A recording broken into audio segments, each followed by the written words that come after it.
Since you guys always like this view so much, give you a couple of minutes of the river on a nice sunny day.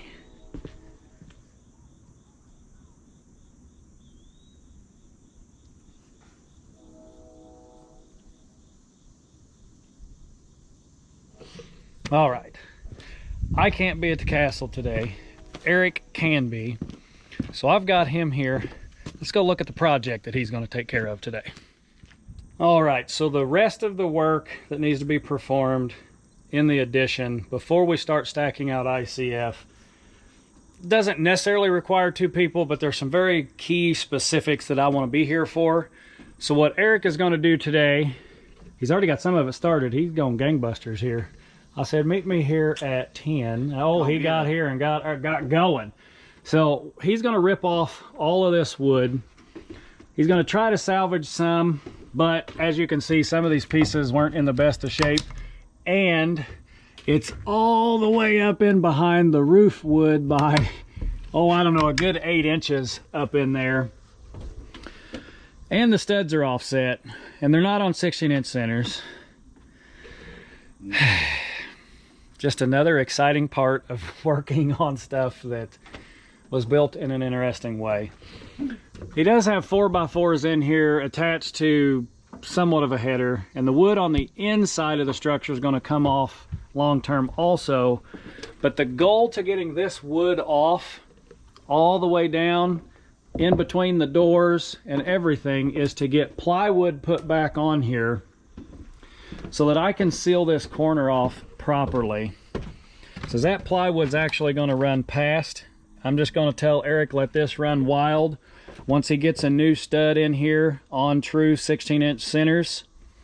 However this ends up over here, I can trim it off later, but I need to get this corner sealed up. So this plywood's just going to run long, and then he'll hit his 16-inch centers and ensure that the plywood splits at an 8-foot center.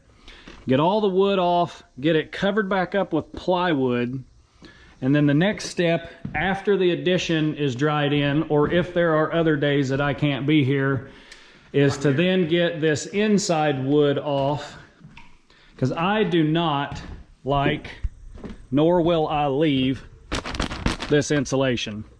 I will come back on the inside and spray, and when I say I mean Energy Solutions, the same guys that you guys saw do the top.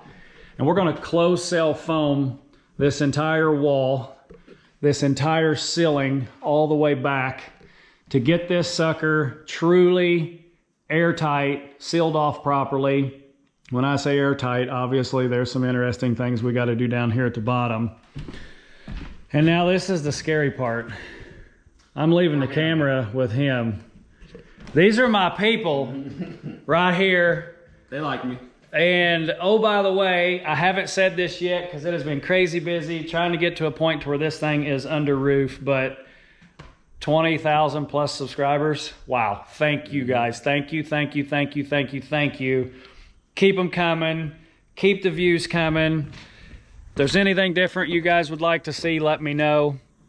But that guy's in control of the camera today, and I've told him, all you got to do is put it on time lapse. I'll do voiceovers for what you're doing in your process there and just get you guys a few different angles. So Eric is the cameraman today and the worker. So you guys are going to see him take all this wood off, get studs back in on 16-inch centers, and then put plywood on it. And oh, by the way, Eric, I know you did some research. I did some research too on the code for outlets. It's a 612 rule. 612 rule. Minimum of 6 feet apart, maximum of 12 feet apart. That's horizontally is what I'm talking about. And then inches, as long as the bottom of your box is no higher than 12 inches, you're good. Right. And that will be measured from the floor up. And this is for you guys on YouTube and Eric. This will get Trex on it long term, so this horizontal surface of floor is finished height. So all he's going to have to do is measure up once he gets the wood off and get himself a 12-inch mark to the bottom of the box. The 6-foot doors make it interesting to hit the 6 feet, but we're going to put one outlet here, 12 inches off, one outlet here, one outlet here, and one outlet over there. And we may, since the grill goes on this side, we may double this one up, Eric, and put a box on each side of the stud. Okay. And that will get us 1, 2, 3, 5 outlets total. And then we're going to get rid of these boxes, and I'm going to put in-ceiling recess lighting long-term here. Pretty confident I'm probably going to take this wood off also, but this step is to get the wall decked back with plywood and sealed back in. Yes, sir. Okay, I'm gonna hand you guys over. Let's hope this ends well.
All right, what you guys are going to see next is Eric's going to bring a 2x4 out here. These 2x4s were offset, meaning one was further forward than the other. He's placing in a replacement 2x4 on 16-inch centers, and you see Dad checking that with a level there, making sure that the faces are on the same plane, and Eric is nailing it off to the top plate and the bottom plate.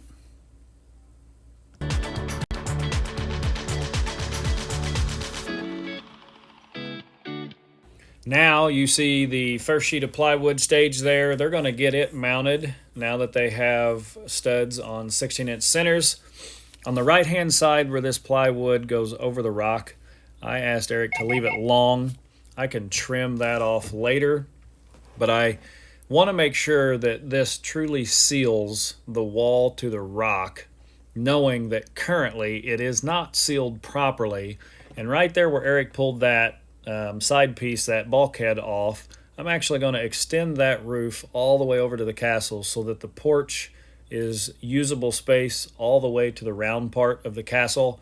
And from earlier videos, you guys remember seeing up on top between that roof and the tower, there is a flat piece that water runs down. Previous owner tried to create a trough to get the water down, but actually it absorbs the water and it goes in the corner of that wall. So going to mitigate some risk that we have there. You see the guys putting the top strip on over top the doors.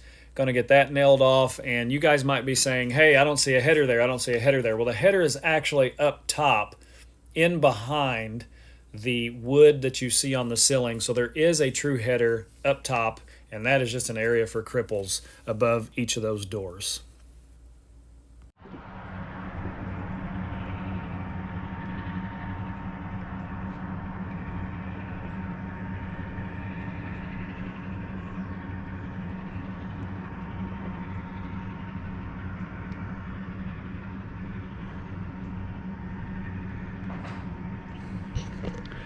Gotta love it when a load of coal is going up the river of a morning. It's a beautiful morning. We got a few things to finish up on the stairs today. We gotta get some treads on the top stringers going up, and we don't have treads on them yet. So, been reading a bunch of comments, responding to a bunch of comments. You all made some great suggestions. So we're actually going to take the 2 outside stringers off and throw a 2x4 on the outside edge of them for sheetrock. Let's get this day going. All right, well, I've had a lot of good comments, and I took the 2 outside stringers off.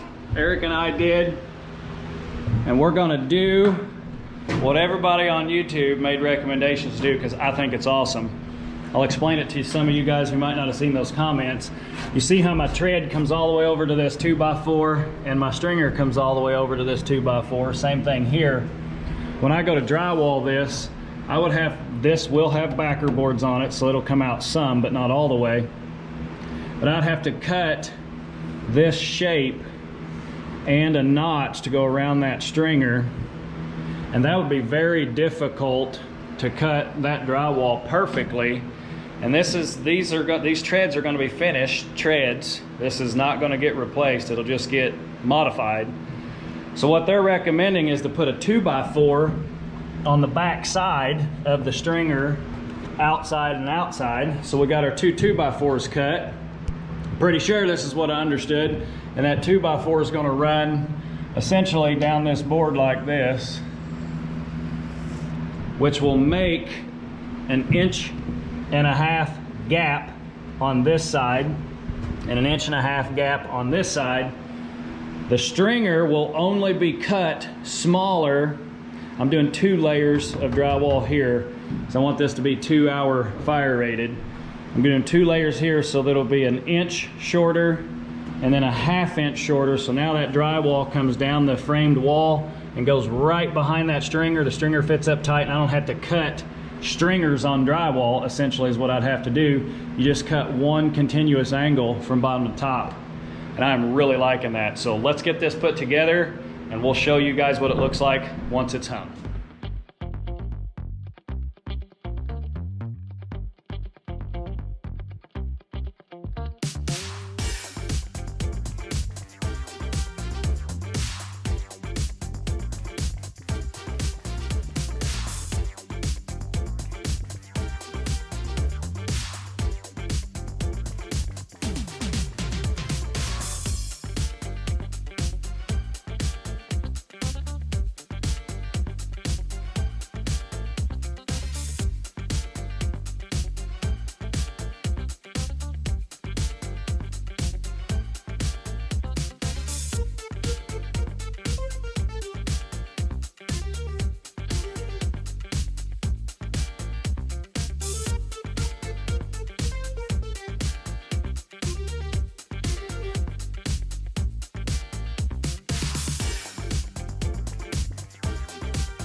Now that gives you all the perfect visual. You see that stringer is now 1.5 inches off the wall, so the drywall will be able to come down, tuck right in behind the stringer, and we'll still cut our treads a little wide and cantilever it over about like my finger there. 1 inch on this side, or 1/2 inch on this side, 1 inch on this side. All this gets 2 layers on this outside edge. But by golly, we had these in place, and then once we get the stringers on, I will show you guys that I did fix the tread height. Everything is the same. They are not different. And there was also several comments, you don't need a second platform, you don't need a second platform. Use your stringers to come down to your bottom platform. Well, I wanted my wall to run right to the edge of my platform and only notch in around the tread since it overhangs 1.5 inches. If I would have allowed those stringers to come down 1 more step, we would have been out here at that 10-inch mark, which in turn means my platform is no longer 3'3.5" wide. Everybody says, talking inches only, not feet, inches. Okay, fine. So 39.5 inches wide, which is the exact same dimension. Sorry, I had the camera faced funny. Which is the exact same dimension on this platform. So what I didn't want was to lose 10 inches. I'm dropping stuff everywhere, hitting my head. I didn't want to lose 10 inches on this platform width by utilizing my stringer, and that stringer would then come out to here. Because when you're carrying stuff up here, since I did build a wall and it's not just an open stairwell, as you're carrying stuff up here, if this got 10 inches skinnier, you're talking 29 inches wide, and that'd have been really hard to make this turn to get up to the very top. So that's why I built the second platform and cantilevered it over the 10 inches that we needed. And you can see our steps stringer is perfectly flush with the edge of that wall right there. Yes, drywall is going to go on this, but drywall is also going to go on that, so our corner will be here, not there. This will get a cap on it and it'll come all the way over to the drywall, and we'll 45 it and blend that in really nicely. So that gives you guys the explanation as why the platform, and this gives you the visual as to the awesome comments. So thank you guys, thank you guys, thank you guys. And yes, we will fix those down there later. Right now my goal is to get this thing under roof before winter, and it's already September, so well, September's half over. So we're gonna get these treads on, and then we'll probably start stacking some ICF. Let's get that going.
Alrighty, you guys can put the last tread on with me. I'm using a 1-inch thick piece of pine for my 1-inch gap, using that as a buffer.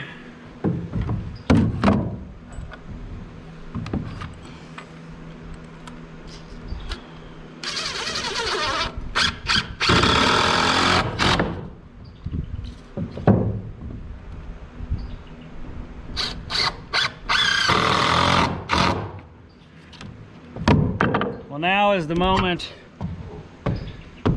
I feel like I go, yes, got the first round of stringers in. Now you guys can fully understand these steps. We did get our header installed right here, spanned all the way across from wall to wall, put in there properly, nailed off. And you guys can see now why I did the cantilever on the back side of that platform. That tread is the only thing sticking past my wall. And if I measure from there to that wall, I bet you it is 39.5 inches. So those treads are done. We are not done for the day. It's only about 9:30, maybe 10 o'clock now. We're probably going to start stacking ICF, getting that going. And now that I'm up here this high, I recognized this the other day, but that ICF is going to have to go up and turn 90 over top of this little bump out here on the castle and line up with this edge is what we're going to have to do. And that's going to be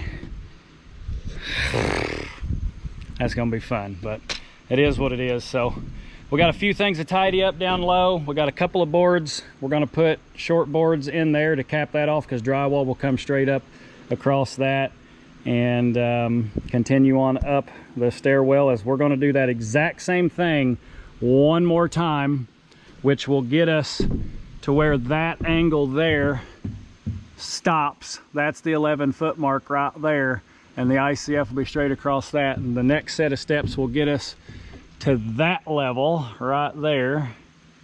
And then we have, I had a comment the other day, the stairwell to heaven that's going to come straight down on another subfloor just like this one, that's going to be on top of the next set of ICF walls. So we're going to tidy that stuff up, and then we'll probably put you guys on time lapse for starting the stack out of the ICF.